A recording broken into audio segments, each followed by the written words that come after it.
बोल जयकारा बोल मेरे श्री गुरु महाराज की जय। श्री अमर ज्योति दर्शन ग्रंथ विशिष्ट आश्रम आलोक धाम अहमदनगर कंटिन्यूड।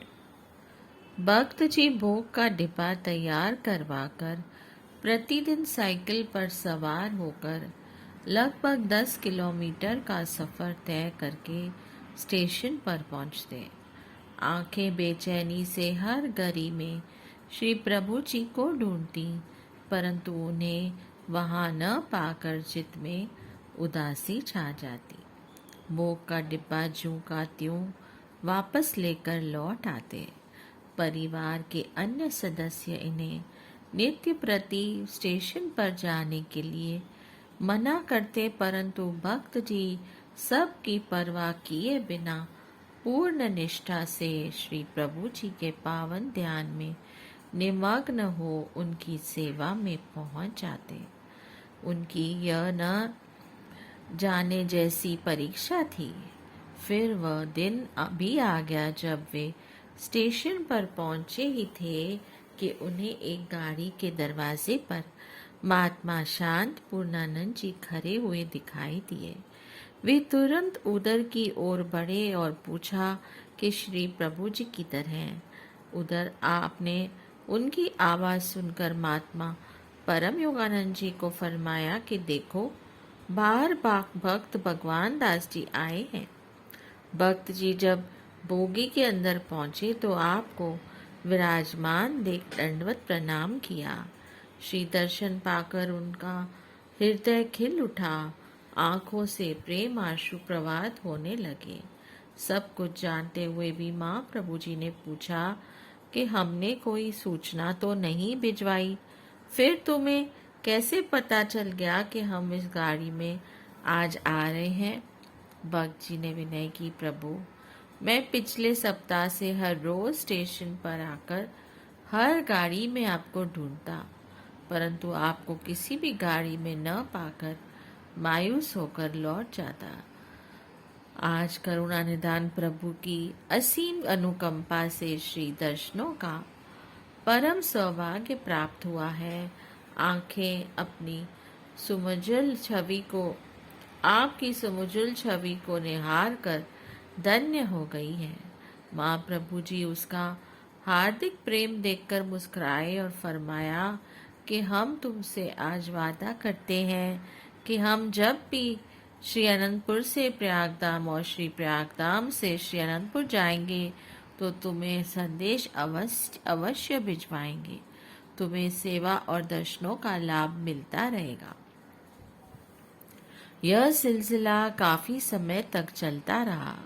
सन 1984 में आश्रम के निर्माण का कार्य आरंभ हो गया। महात्मा परम रोशनानंद जी को इसकी जिम्मेवारी सौंपी गई। वे कुछ अन्य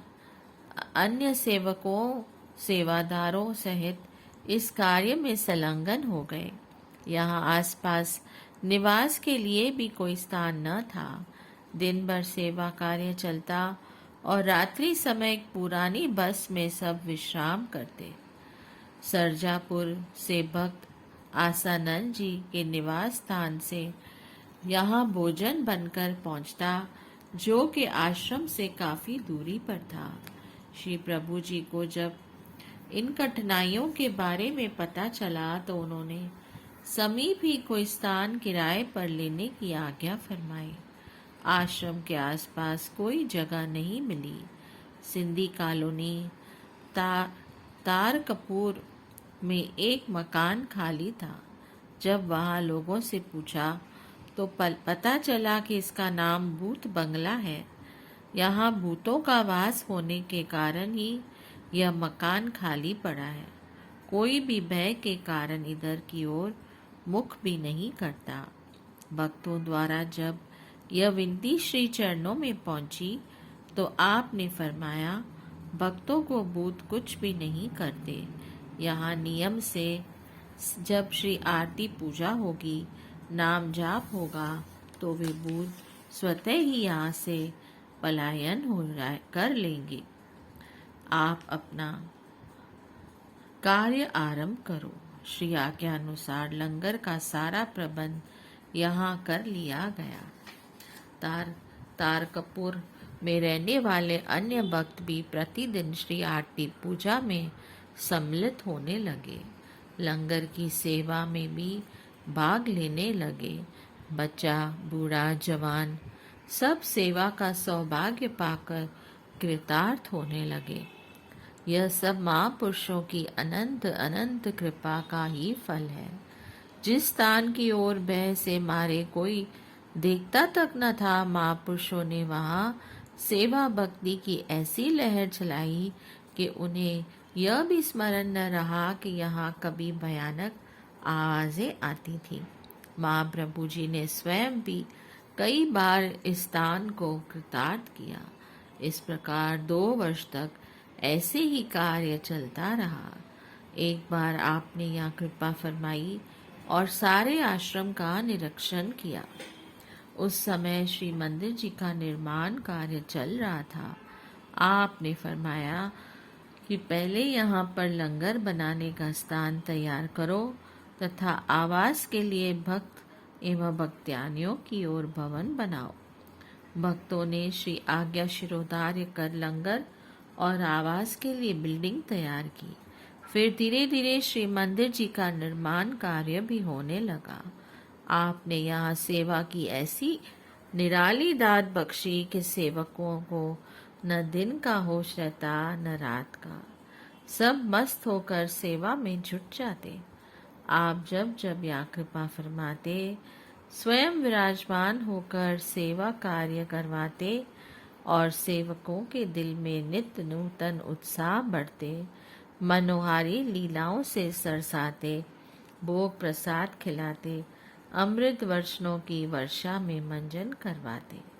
प्रेमी जन भी इस दिव्य आनंद की मस्ती में खोए हुए अपने धन्य भाग्य मनाते। आश्रम के पास जहाँ केवल एक ही मकान था, वहाँ पर भी 15-20 बंगले बन गए। उनमें रहने वाले 8-10 परिवारों ने नाम दीक्षा ले ली। सेवा व सत्संग में उनकी रुचि बढ़ती गई और वे इस स्वर्णिम अवसर को पाकर धन्य भाग्य मनाने लगे। श्री मंदिर का कार्य लगभग पूर्ण हो चुका था। आसपास का सारा स्थान अभी बिल्कुल खाली पड़ा हुआ था। यहाँ पर न कोई बिल्डिंग और न ही कोई पार्क आदि बना हुआ था। यहाँ इस खुले विशाल स्थान पर समारोह के लिए टेंट लगाए गए, जहाँ लंगर आदि की व्यवस्था की गई।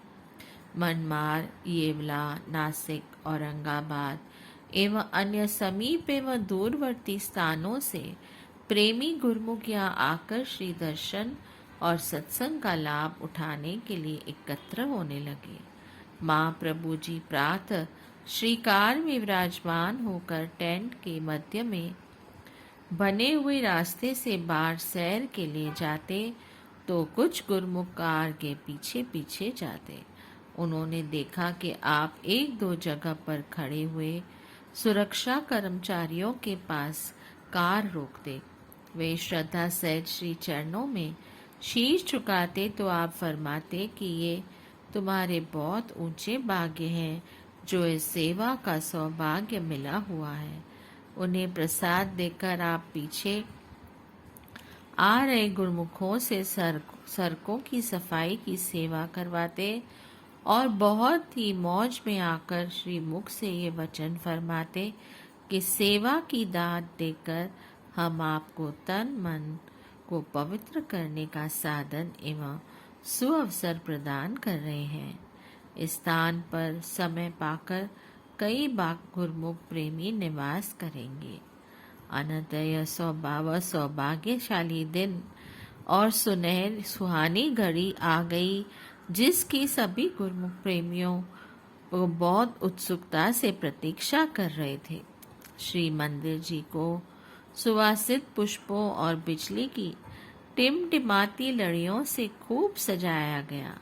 7 दिसंबर सन 1986 के शुभ दिन श्री परमहंस सद्गुरु जी महाराज ने निज कर कमलों से श्री मंदिर जी का भव्य उद्घाटन किया।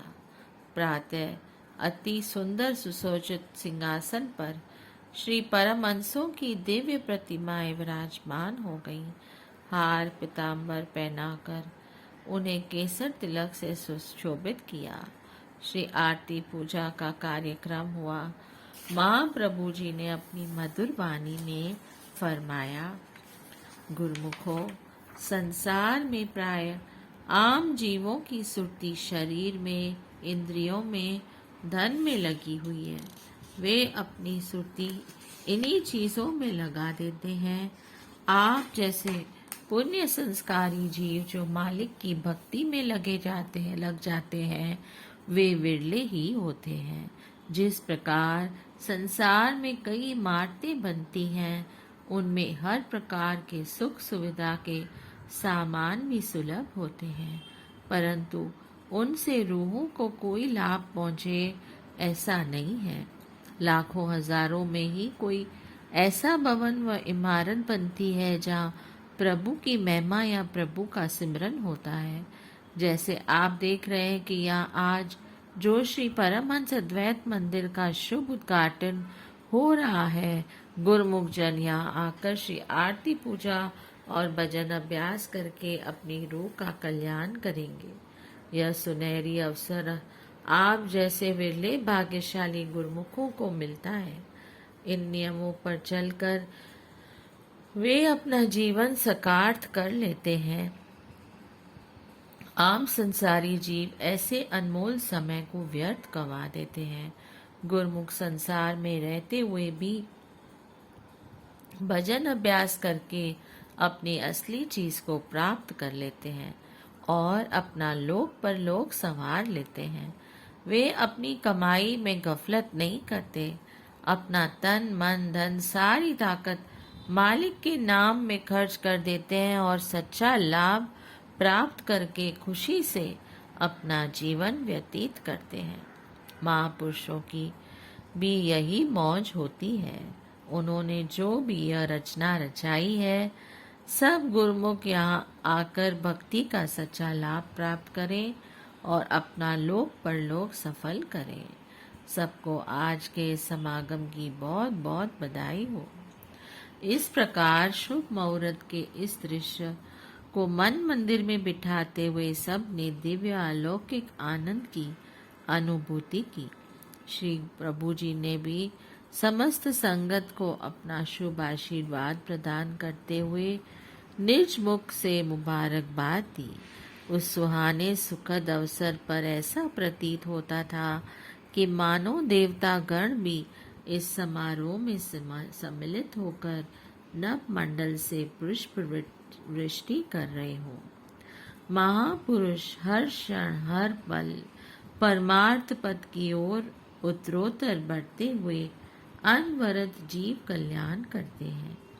जिस पर उनकी कृपा दृष्टि पड़ जाए, अनायास ही उसका उद्धार कर देते हैं। अहमदनगर में श्री मंदिर का मुहूर्त करने के पश्चात श्री प्रभु जी कार द्वारा श्री प्रयागधाम की ओर जा रहे थे। साय समय सड़क के एक ओर कार रुकवाई। वहां पर खेत में 10 मिनट तक भ्रमण करते रहे। खेत के किनारे पर खड़े एक बुजुर्ग व्यक्ति पर आपकी दृष्टि पड़ी। उसकी ओर निहारते हुए पुनः कार में विराजमान हो गए। कुछ समय आगे जाने पर कार रुकवाई और स्वयं नीचे उतरकर सेवादार को संग लेकर सड़क पर चलने लगे। पीछे पीछे धीरे धीरे कार भी आ रही थी। खेत के किनारे खड़े उस बुजुर्ग व्यक्ति को आपने पास बुलाया और फरमाया, भगवान का नाम राम राम लेते हो? उसने कहा, नहीं, मुझे खेत के कार्य से अवकाश ही नहीं मिलता। श्री प्रभु जी ने उस पर कृपा करते हुए पुनः फरमाया कि खेत में काम करते हुए या अन्य कोई कार्य करते हुए भगवान का नाम राम राम जरूर जपा करो। श्री वचन श्रवण करते उस बुजुर्ग ने राम नाम का उच्चारण किया और अपने अंदर एक नई स्फूर्ति को पाया। उसने श्री चरणों में माथा टेका। महाप्रभु जी ने कार में से प्रसाद मंगवाकर उसे प्रसाद देते हुए पुण्य फरमाया कि चलते फिरते उठते बैठते राम नाम का जाप किया करो। श्री सद्गुरुदेव जी महाराज स्वयं उस व्यक्ति के लिए लौट कर आए और उसके संस्कार जगाए। यह है परमार्थ पथ में महानता और विशालता का एक स्वरूप। इन गुप्त रहस्यों को जीव बुद्धि नहीं समझ सकती। इस आश्रम के बन जाने से श्री प्रयागधाम से श्री आनंदपुर तथा श्री आनंदपुर से श्री प्रयागधाम जाने वाले गुरुमुखों को सुविधा मिल गई। ट्रक, पिकअप एवं अन्य गाड़ियां यहाँ जलपान कर कुछ विश्राम वाले थी। आसपास के लोगों को सत्संग और सेवा का स्थान मिल गया। समय समय पर श्री सद्गुरुदेव जी महाराज भी यहाँ श्री दर्शन देकर गुरुमुख प्रेमियों को घर बैठे ही श्री दर्शनों से लाभान्वित करते रहे। करुणा में श्री सद्गुरुदेव जी महाराज ने स्थान स्थान पर इन विशिष्ट आश्रमों की स्थापना करके सत्संग के द्वार खोल दिए। यहाँ आसपास के क्षेत्रों में रहने वाले गुरुमुख प्रेमियों को सत्संग की अविरल धारा में मज्जल करने का परम सौभाग्य मिलता है, जो कि पूर्वले जन्मों के पुण्य संस्कारों का शुभ सूचक है। संत पलटूदास जी संत महापुरुषों की सत्संगति में आने से होने वाले परम लाभ का वर्णन करते हुए कथन करते हैं। पूरब पुण्य भये प्रगट, सत्संग के बीच में जाय पड़ी। आनंद भयो जब संत मिले, वही शुभ दिन वही शुभ घड़ी। दर्शन करत त्रय ताप मिटे, बिन कौड़ी दाम में जाय तरी। पलटू आवा गमन छूटा, रज चरणन की जब शीस धरी। वही समय, वही पल, वही घड़ियां सच्चा सुख एवं आनंद प्रदान करने वाली है, जब जीव को सत्पुरुषों के पावन श्री दर्शनों की एक झलक तथा सत्संग प्राप्त हो जाता है। महापुरुषों की चरण रज के प्रताप से जीव के जन्म जन्मों के कर्म बंधन कट जाते हैं। हृदय निर्मल हो जाता है। अध्यात्म ज्ञान की रश्मियों से अंतर्मानस आलोकित हो जाता है। आवागमन के चक्र से छूटकर आत्मा परम पिता परमात्मा से एकाकार हो जाती है। बोलिए जयकारा, बोल मेरे श्री गुरु महाराज की जय। जय सच्चिदानंद।